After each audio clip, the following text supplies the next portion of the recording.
Okay, you guys will need to forgive me, my voice sounds a little bit hoarse. I was at a Celtics game last night, and I was screaming like an idiot, thus here I am. But A Quiet Place Part 2 finally premiered this past weekend, and I need to finally talk about it. So let's power through this.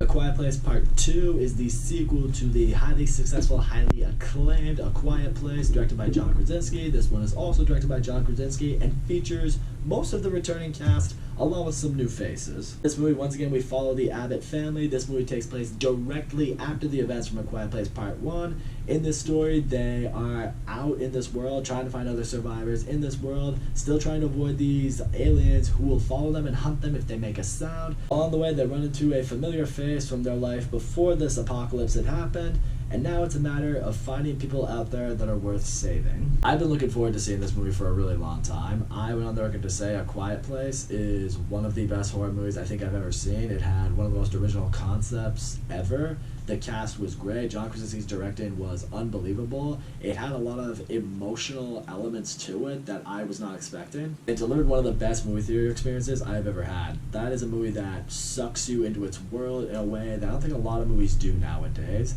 You're in a world where you can't make a sound, and believe me, it's one of the most tension-filled movie experiences ever, and it was awesome. But the way A Quiet Place ended was a bit of a cliffhanger ending. You felt, okay, if they want to continue this, franchise, they certainly could, but you were wondering if it would happen. And then along the way it was confirmed it would happen. And we were supposed to get this movie last year.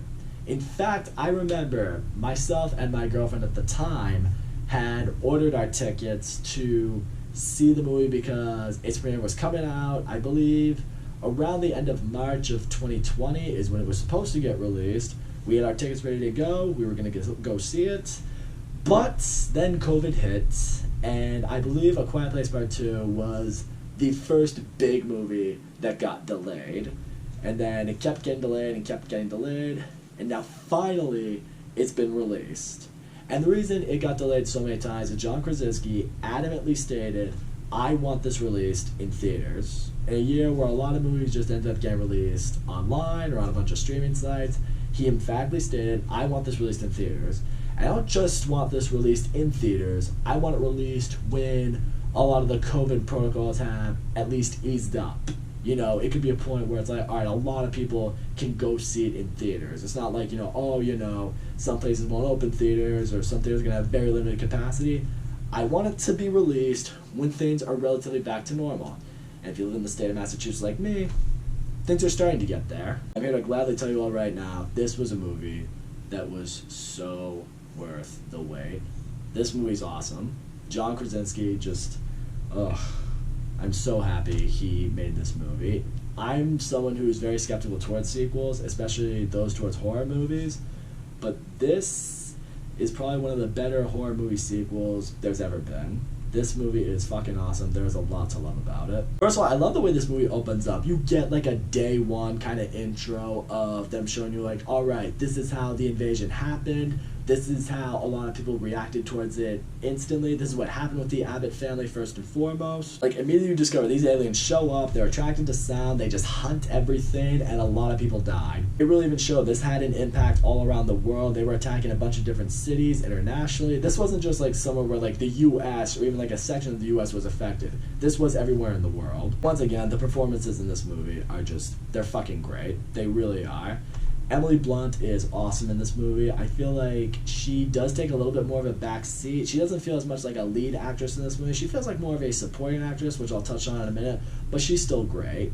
She's definitely more of, it's all on her to protect the family now, to keep the kids safe, because, what happened with John Krasinski in the last movie.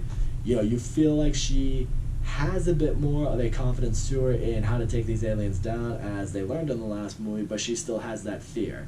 And that's what I appreciate. This wasn't like in this movie, now they knew what the aliens' weakness was, that they automatically knew just how to beat them and now everything's fine, let's just go to war with them.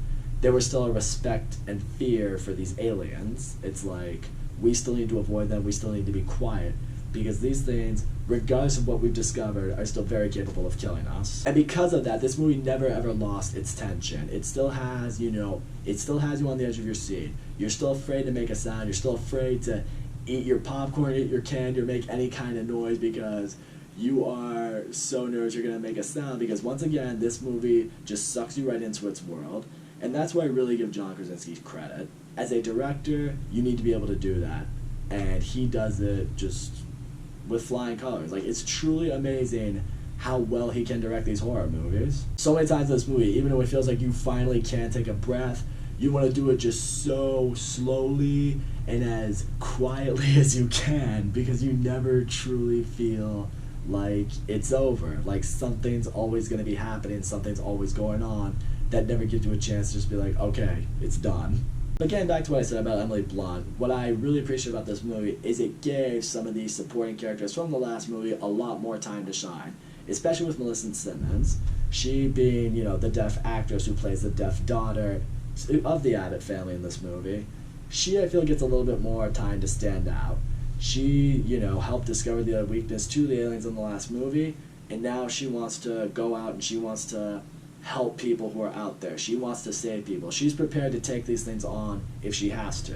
And this girl is a great actress. She's honestly someone who I think is getting a lot better as her age, gets up there. I think we're going to see a lot more of her. I hope we see a lot more of her. Because she has a bravery to herself, but she still has that vulnerability. She, is prepared to go into this world and see who may be out there, who may be still alive, but she's aware of what's out there that can potentially kill her. She has never forgotten what she saw happen to her father. The real standout in this movie is the newcomer, Cillian Murphy. He is fucking awesome in this movie. He straight up steals every scene he's in. He was such a great addition to this movie. Because what I appreciate with his character is he has a relationship with the Abbott family. He had a friendship with them before all this happened, and they've reunited with him, and he has just lost everything. He's lost his wife, he's lost his kids. Like, he's the only one who has survived this alien invasion.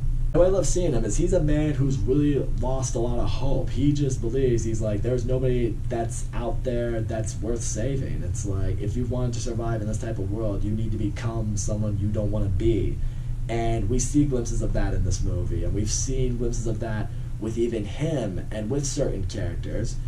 And I really appreciate seeing that element brought out with him and the areas it explores on his journey in this movie.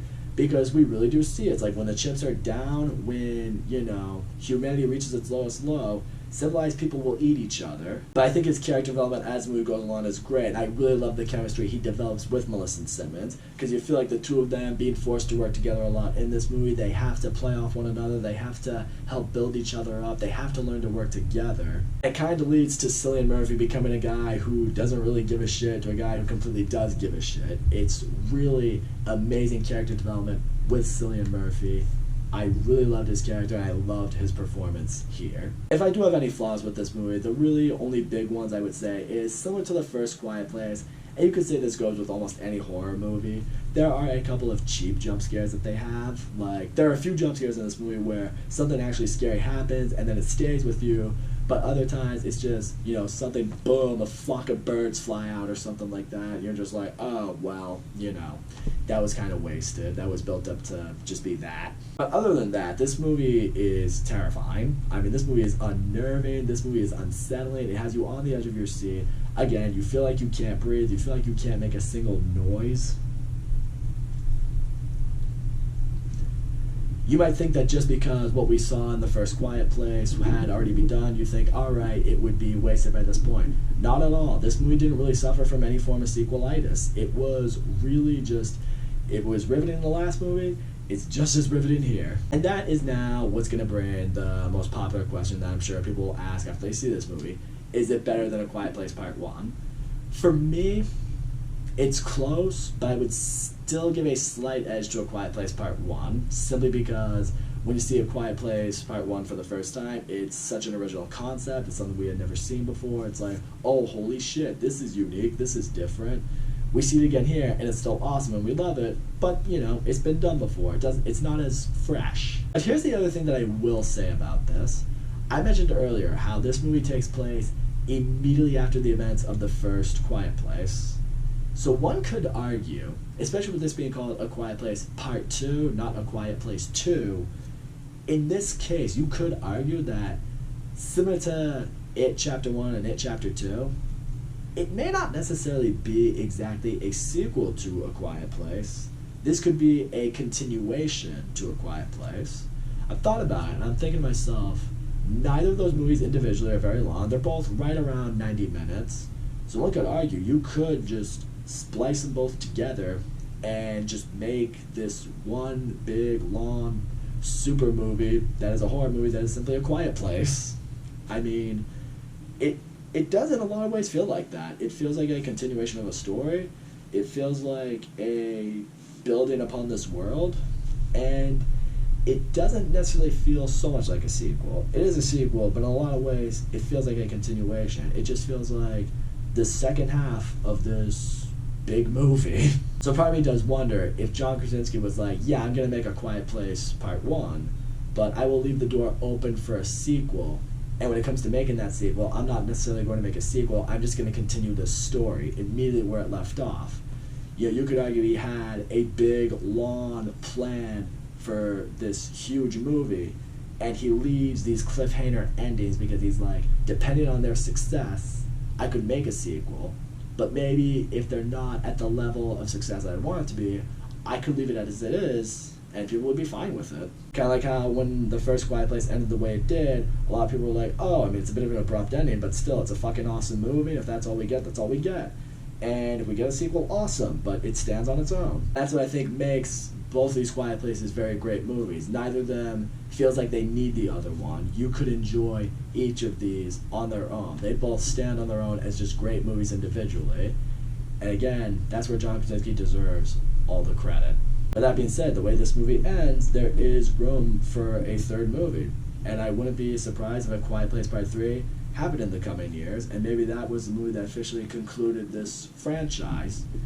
And to be honest, after watching this movie, I hope there's a third one, and I hope John Krasinski is back to write and direct it, because if he does, it could lead to maybe one of the best horror movie franchises ever, if not the best.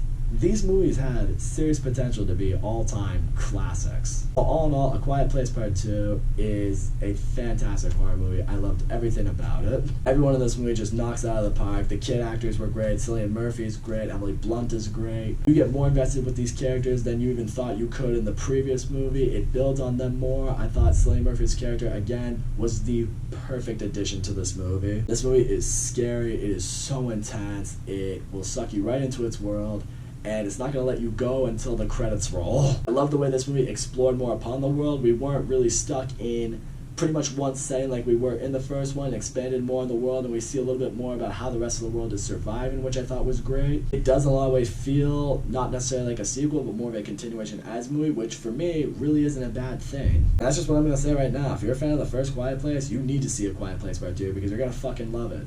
And in the end, if you ask me, I think John Krasinski is really starting to solidify himself as maybe the best horror director working today. I really hope he sticks with this genre, and I hope we get at least another Quiet Place movie, and I hope he makes more horror movies along the way. This guy knows what he's doing. So that's all I gotta say, guys. Thank you so much for watching my video. Don't forget to leave a comment, like, subscribe, and I'll see you all next time.